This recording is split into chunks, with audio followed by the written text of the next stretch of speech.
saw Danny's video that he made for his documentary about the DMT laser thing, I was just fucking blown away. Me too. Yeah. So I saw it on, someone ripped it off of TikTok and then stuck it on X, and I saw it on X. And I'm a behavior profiler.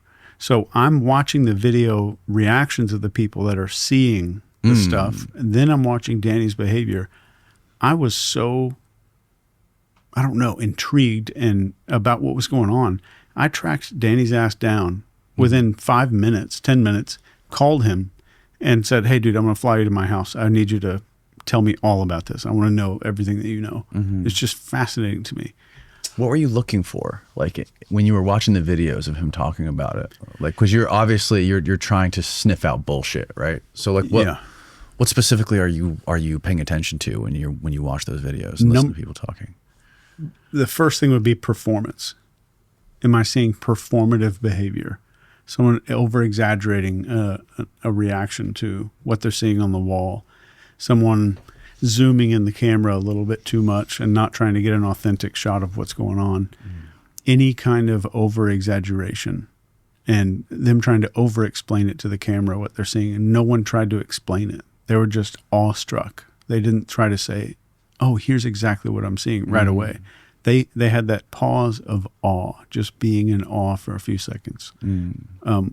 That's what did it for me. And then the humility of Danny's just super humble, good dude. Yeah.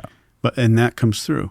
That's why you don't have to be a profiler for that. You get a gut feeling. Like when we get those gut feelings about people, those gut feelings are produced by who that person is when we're not looking. Gut feelings are not produced by the behavior in the moment. It's produced by their behavior in the moment being incongruent with who they are off camera or when nobody's looking. Right. That's what they call it, gut the second brain, right? Yeah. Yeah. What do you think's going on there in that laser? You think it's ripping a hole in the matrix? You got any ideas? You got any theories? I have no What's your idea. gut tell you? Well, the gut says that we're seeing something that our bodies were not meant to or not designed to. Like we didn't evolve to see. It would just be like if you did DMT and then found out that you could squeeze your ear really hard and you could see the infrared light spectrum. You know, it would be you'd be like, oh shit, I can see heat now. I can see like a snake. And maybe we're seeing something that maybe an animal or somebody else has access to already. Maybe it's just another thing that we just don't know about yet. And it's always been there.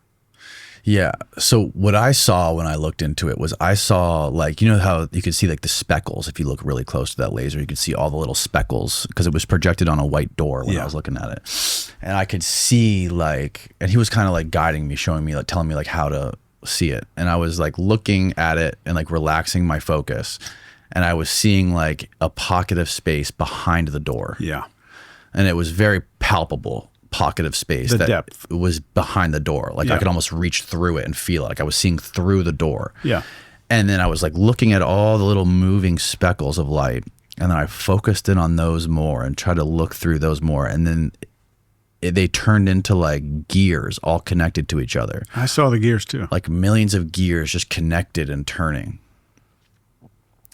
I didn't see any of the code stuff, but like, then again, I was kind of like, this was kind of like 3 or 4 minutes after I did the DMT. So I wasn't like in the peak of the experience. It was kind of more of like the downward afterwards, the downslope of the come down of it or whatever you call it. So I don't know if that had anything to do with it or whatever, or if it just takes, different people see different things. But, so I would love to see some sort of like wide ranging study, like a placebo controlled experiment on this. If there could be some money that could get behind it somehow. Yeah. I'd rather see 10,000 people experience it than some study at a university. I'd rather have a huge movement. Because that would fund the study by itself. Just so many people. And I think there's like a subreddit on it as well. But what I'd like to see is what would happen if I have like ski goggles. All right, just humor me for a second. And this is what I was thinking, like after I did it the first time. So what if I had ski goggles that had like white like almost like a wax paper surface to them. So like a translucent but not transparent, you know. So the outside of the ski goggles would look like the back of my iPhone, right?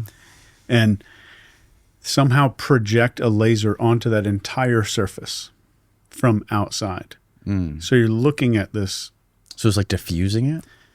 Yeah, so it's diffusing laser light, but you can kind of move your head and look. So now you're physically able to move where you're looking. Right. So you'd need some kind of little head apparatus to like shine it down and diffuse it onto your face. And Danny said that green and blue lasers have different code. Really? Yeah. You see different type of code, and everybody sees the same different type of code. Huh. Which I thought was fascinating.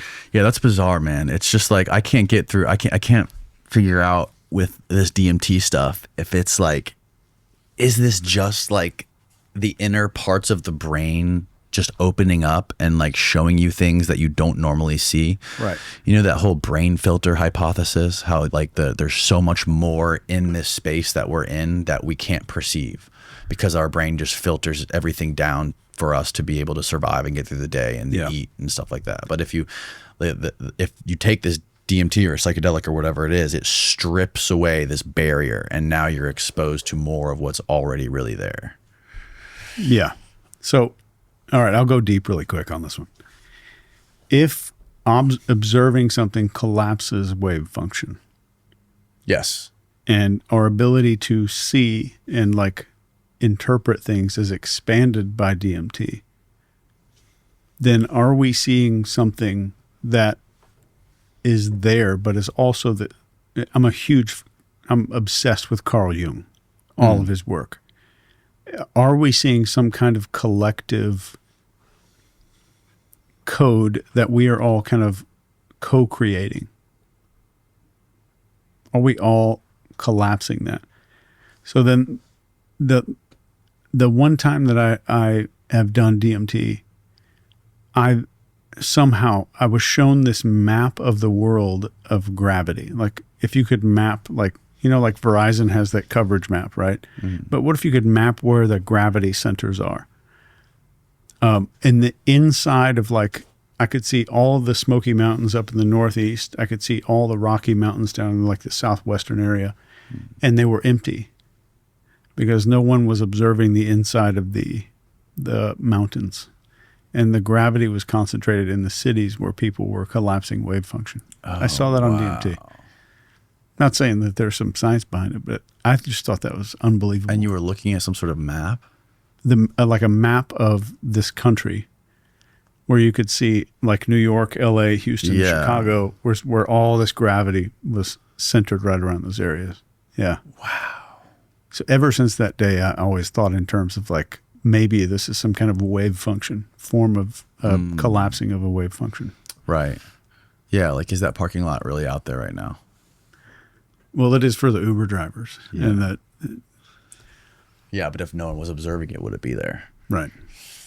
That's wild to think about, man.